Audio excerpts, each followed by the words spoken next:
Indian polity में अपना जो पॉइंट चल रहा था वो चल रहा था स्वतंत्रता का अधिकार। और इसमें अपन लोगों ने स्वतंत्रता के अधिकार में आर्टिकल 19 को देख लिया था। और आज अपन बात करने वाले हैं किस आर्टिकल पर? आर्टिकल 20 पर, 20। ठीक है दोस्तों। और आर्टिकल 20 में अपन देखें ना, मुख्य तौर पर तो आर्टिकल 20 के अंदर तीन बातें अपने सामने निकल करके आती हैं। और वो तीन बातें कौन सी हैं उनकी अपन बात कर रहे हैं आज।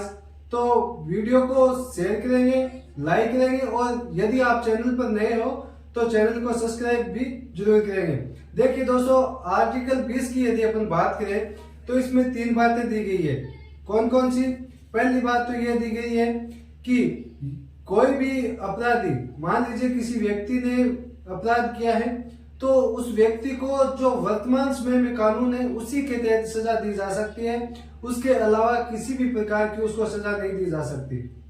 ठीक है दोस्तों। उसके बाद दो नंबर बात क्या है कि किसी भी व्यक्ति को एक अपराध के लिए, इस आर्टिकल में स्पष्ट लिखा हुआ है कि एक अपराध के लिए एक से अधिक सजा नहीं दी जा सकती। इसका सीधा सा मतलब यही हुआ दोस्तों कि एक अपराध के लिए किसी भी व्यक्ति को दो सजाएं नहीं दी जा सकती है। ठीक है ना। और तीन नंबर बात आर्टिकल 20 में क्या लिखी हुई है कि किसी भी व्यक्ति को अपने विरुद्ध गवाही देने के लिए बाध्य नहीं किया जा सकता। आप किसी को बाध्य नहीं कर सकते कि आपने अपराध किया, नहीं। यदि आपके पास सबूत है तो आप न्यायालय में पेश करवाइए, अन्यथा आप उस व्यक्ति को जिसने अपराध किया है उसको आप बाध्य नहीं कर सकते। ठीक है ना दोस्तों। तो एक बार इनको नोट डाउन करना है अपन लोगों को। देखिए, आज अपन जिस बिंदु पे बात कर रहे हैं उस बिंदु का नाम क्या है दोस्तों? उस बिंदु का नाम है स्वतंत्रता का अधिकार। और आज अपन बात कर रहे हैं अनुच्छेद 20 पर। अनुच्छेद 20 पर। और अनुच्छेद 20 में क्या है दोस्तों? मोटी मोटी बातें हैं, वो तीन बातें सामने निकल करके आती है अनुच्छेद 20 से। कौन कौन सी? तो पहली बात तो ये है कि किसी व्यक्ति ने अपराध किया है, किसी व्यक्ति के अपराध पर जो वर्तमान कानून है ना,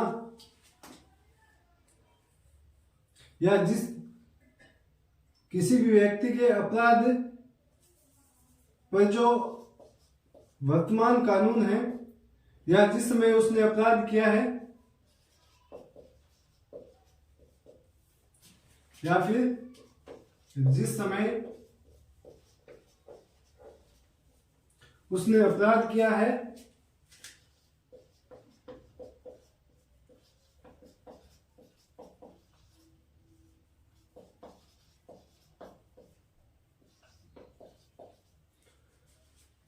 उसी कानून के तहत सजा दी जा सकती है। कानून के तहत सजा दी जा सकती है।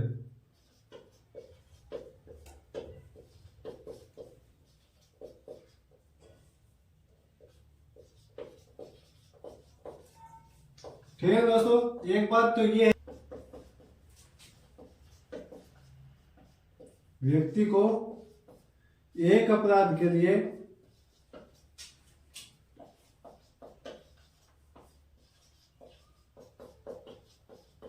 एक से अधिक सजा नहीं दी जा सकती।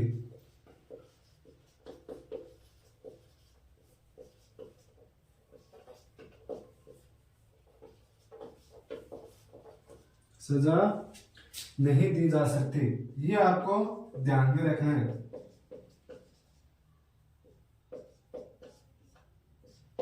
उसके अलावा क्या ध्यान में रखना है? तीन नंबर बात इसमें क्या है दोस्तों? तीन नंबर बात क्या है इसमें? जो तीन नंबर बात लिखी हुई है ये वो लिखी है कि किसी भी व्यक्ति को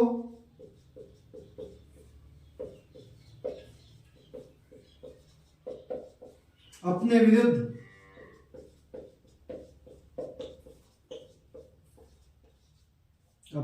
गवाही देने के लिए बाध्य नहीं किया जा सकता। गवाही देने के लिए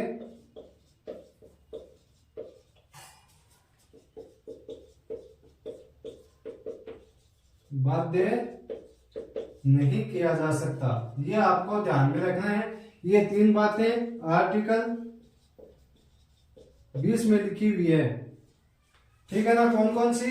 कि 1 नंबर बात तो ये है कि किसी भी व्यक्ति यदि अपराध करता है, जिस समय वह अपराध करता है उसी समय में जो कानून है उसी के तहत उसको सजा दी जा सकती है।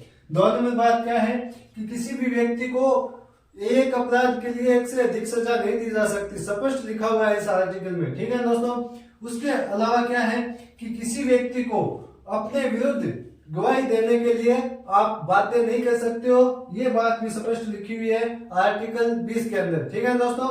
तो एक बार आप इसको लिख लीजिए, उसके बाद में अपन आगे चलते हैं।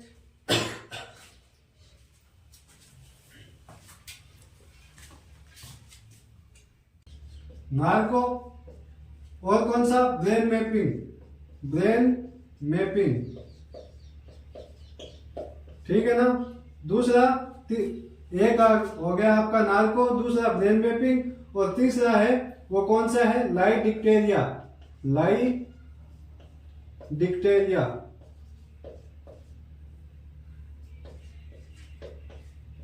ठीक है दोस्तों। इन पर पाबंदी कब लगाएगी तो ये भी आपको ध्यान में रखना है। कब? सैलरी बनाम कर्नाटक राज्य, कर्नाटक राज्य, कब? वर्ष 2010 में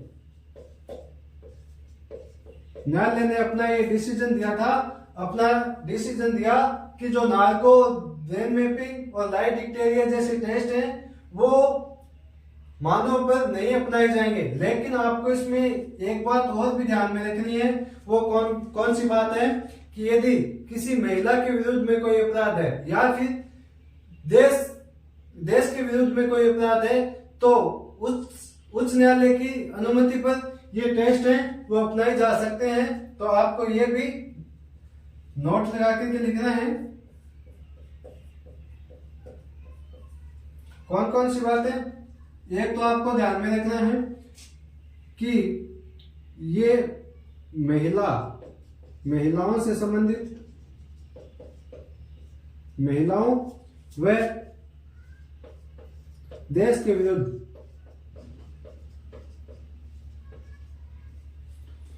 कोई अपराध है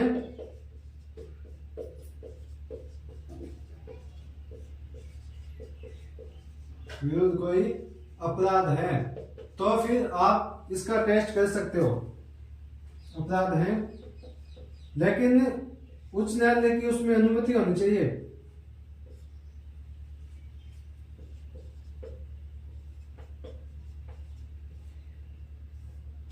उच्च न्यायालय या फिर उच्चतम न्यायालय दोनों की अनुमति से आप टेस्ट कर सकते हो, टेस्ट कर सकते हो, कोई दिक्कत नहीं है उसमें, ठीक है दोस्तों, ठीक है ना। महिलाओं और देश के विरुद्ध में कोई अपराध है तो आप उच्च न्यायालय और उच्चतम न्यायालय की अनुमति से इस प्रकार के आप टेस्ट कर सकते हो दोस्तों, ठीक है ना। उसके बाद में आपको ध्यान में रखना है आर्टिकल 21, ठीक है ना। 21 इसमें क्या है दोस्तों? आर्टिकल 21 में क्या है? आर्टिकल 21 में व्यक्तिगत स्वतंत्रता और जीवन जीने की स्वतंत्रता है दोस्तों, ठीक है ना। क्या है? एक तो जीवन जीने की स्वतंत्रता और एक व्यक्तिगत स्वतंत्रता, ठीक है ना। तो आप इनमें देख लीजिए आर्टिकल 21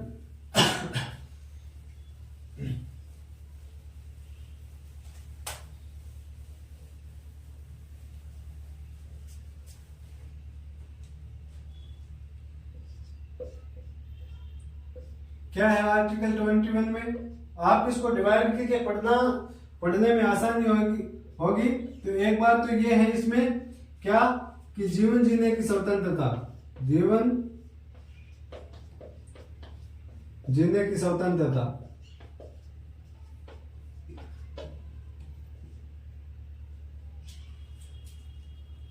ठीक है दोस्तों। उसके अलावा क्या है?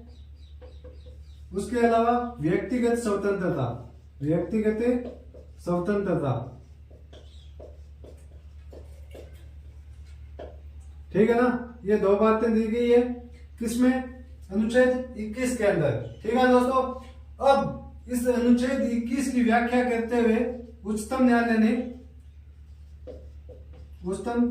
ने इसमें कुछ अन्य अधिकार भी जोड़े हैं, उनकी भी अपन चर्चा करने वाले हैं इसी व्याख्यान में। कौन कौन से अधिकार जोड़े, जैसे एक तो गरिमा युक्त जीवन जीना, ओके, उसके बाद विदेश जाने का अधिकार जोड़ा है। ठीक है ना। तो कब जोड़ा है ये, करते हैं बात अभी। देखिए, पहला आप इसमें लिखिएगा कि गरिमा युक्त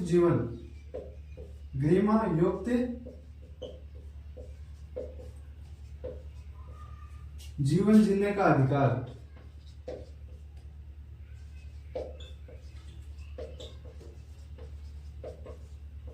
ठीक है ना। और दूसरा विदेश जाने का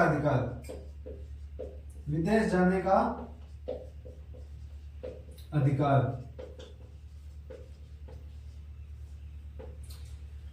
ये कब जोड़ा गया ये दोनों जो प्रावधान है, जो दोनों अधिकार हैं, वो जोड़ा गया दोस्तों मेनका गांधी बनाम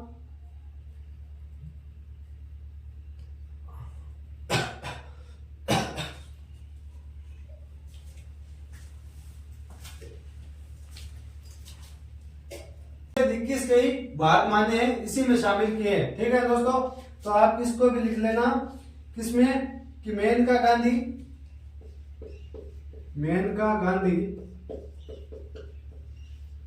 बनाम भारत संघ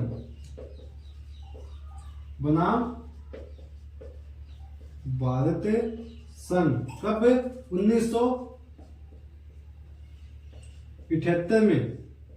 1978 में ये दो जो अधिकार हैं, एक तो गरिमा युक्त जीवन जीने का अधिकार और दूसरा विदेश जाने का अधिकार, वो किस में जोड़े गए दोस्तों, अनुच्छेद 21 में जोड़े गए। ये आपको ध्यान में रखना है। अब और भी अधिकार जोड़े गए हैं, कैसे इसमें बिल्कुल जोड़े गए हैं, उनकी भी अपन बात करेंगे। एक बार आप इनको नोट डाउन कर लीजिए।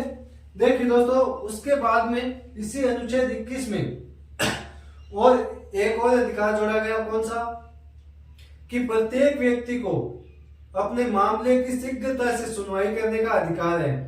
प्रत्येक व्यक्ति को अपने मामले की शीघ्रता से सुनवाई करने का अधिकार है। सर ये कब जोड़ा गया, ये लिख लिया गया। उसके बाद में अपन इसकी भी बात करते हैं कब जोड़ा गया, लिख लिया होगा आपने। तो देखिए दोस्तों, दूसरा जो अधिकार जोड़ा गया है इसी अनुच्छेद के अंदर, अनुच्छेद 21 में, उसकी भी अपन बात करते हैं।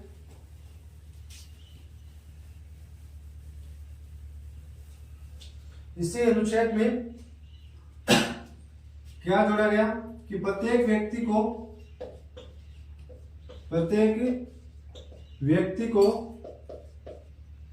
अपने मामले की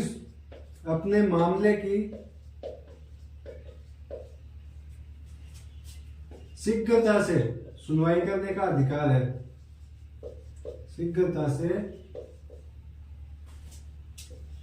सुनवाई करने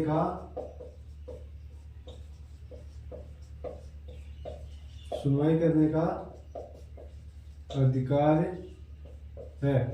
ये कब जोड़ा गया सर, ये जोड़ा गया कब, 1978 के अंदर। कब जोड़ा गया, 1978 के अंदर। कब जोड़ा गया, 1978 के अंदर जोड़ा गया था दोस्तों। ये आपको ध्यान में रखना है, 1978 के अंदर। ठीक है ना। बेगम हुस्न आरा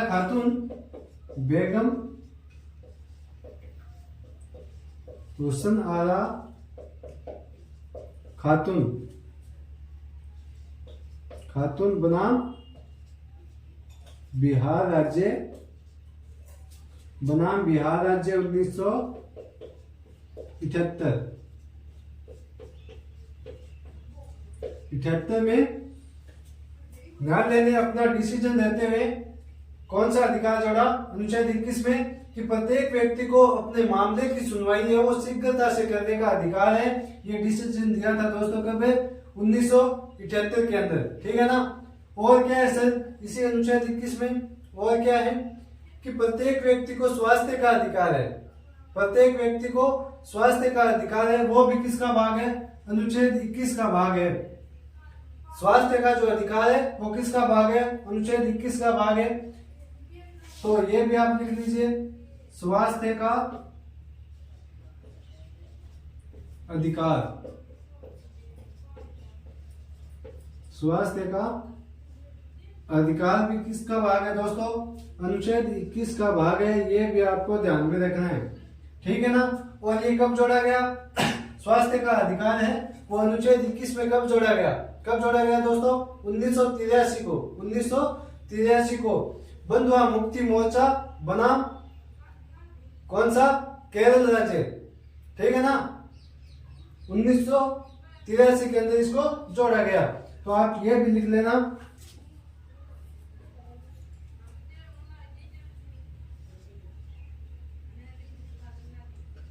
बंधुआ मुक्ति मोर्चा दोस्तों।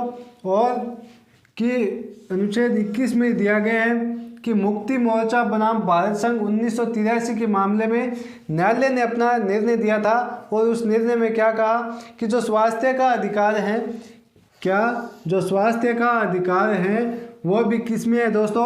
अनुच्छेद 21 का ही भाग है। ये आपको ध्यान में रखना है। क्या ध्यान में रखना है? कि स्वास्थ्य का जो अधिकार है वो अनुच्छेद 21 का भाग है। ये आपको ध्यान में रखना है। उसके अलावा आपको ध्यान में रखना है कि जो प्रत्येक व्यक्ति का इलाज है ना वो उचित समय पर होना चाहिए।